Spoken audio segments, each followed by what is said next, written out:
তো হ্যালো সবাইকে, তোমরা কেমন আছো? আমিও ভালো আছি, আশা করি তোমরাও খুব ভালো আছো। এই দেখো আমরা কিন্তু রেডি হয়ে ফটো টটো তোলা শুরু করে দিয়েছি। তো তারপরে বেরিয়ে পড়েছি। এই দেখো পৌঁছেও গেছি, এসে গেছি আমার দেওরের ছেলের বার্থডেতে। তো কি সুন্দর সাজিয়েছে দেখো। ফার্স্টে সাজানোটা তোমাদেরকে দেখিয়ে দিই। আর কাকে দেখতে পেলে বলো তো? গোপাল ভাঁড়কে। গোপাল ভাঁড় কিন্তু আমাদেরকে দেখছিল, আমরাও দেখছিলাম। তো তারপরেই চলে গেছি কেক কাটিংয়ের কাছে। কেক কাটিং শুরু হয়ে গেছে জাস্ট। তো কেক কাটিং দেখতে দেখতে আবার ক্যামেরাটা জাস্ট ঘুরিয়েছি, দেখছি গোপাল ভাঁড়ের গিন্নি আর গোপাল ভাঁড় খুব নাচানাচি শুরু করেছে। তো নাচানাচি করতে করতে আমরা কিন্তু কেক কাটা শুরু করে দিয়েছি। এই দেখো সবাই হাততালি দিচ্ছে, হ্যাপি বার্থডে বলছে। তো কেকটা কাটা হচ্ছে। কেক কাটা যেই হয়ে গেল তারপরেই গোপাল ভাঁড়ের নাচ দেখতে আবার কিন্তু আমরা ফিরে আসবো। তো গোপাল ভাঁড়ের নাচ তো জাস্ট অসাম ছিল। তো কেকটা ফার্স্টে আমরা কেকটাকে খেয়ে নিলাম। এই দেখো এখানে দাদা, মানে বার্থডে বয়ের দাদা ওকে খাওয়াচ্ছে, আর ওর বন্ধু পাশ থেকেও খাওয়াবে বলে ওর গালে দিচ্ছে। আর আমাদের পুচকুলি সবার সব জায়গায়। তারপরে চলে গেলাম পকোড়ার কাছে। পকোড়া খেয়ে এসে গোপাল ভাঁড় আর গোপাল ভাঁড়ের গিন্নির নাচ দেখতে শুরু করে দিয়েছি। ধুমধারাক্কা নাচ, ওরে বাপরে বাপ।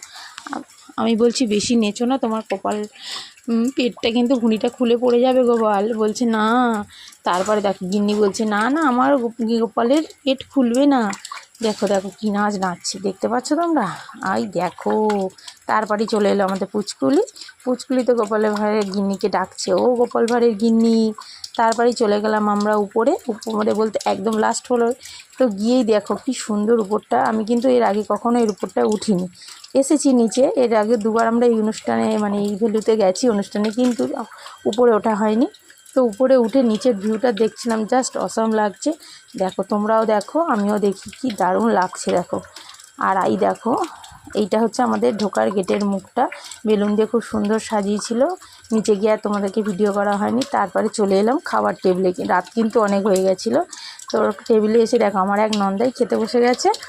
তো নাল পরোটাটা আমাকে দেখাচ্ছে যে বৌদি তুমি খাবে? আমি বলছি না, তুমি খাও।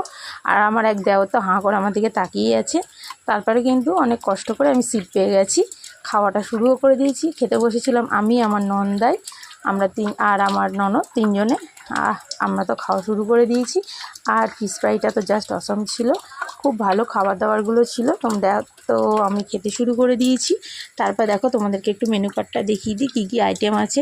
আমি কিন্তু একটা আইটেমও মিস করিনি, সব কটা খেয়েছি। বাটার নান, chana masala, fish fry, salad সব খেয়েছি। আর খাসির মাংসটা জাস্ট অসাম ছিল, একদম নরম তুলতুলে, গালে দিলে একদম গলে যাচ্ছি। তো আমরা খেতে থাকলাম। খেতে খেতে দেখো চা খাবো কি তার আগে দিয়ে দিল। চলো গুড নাইট। এখানে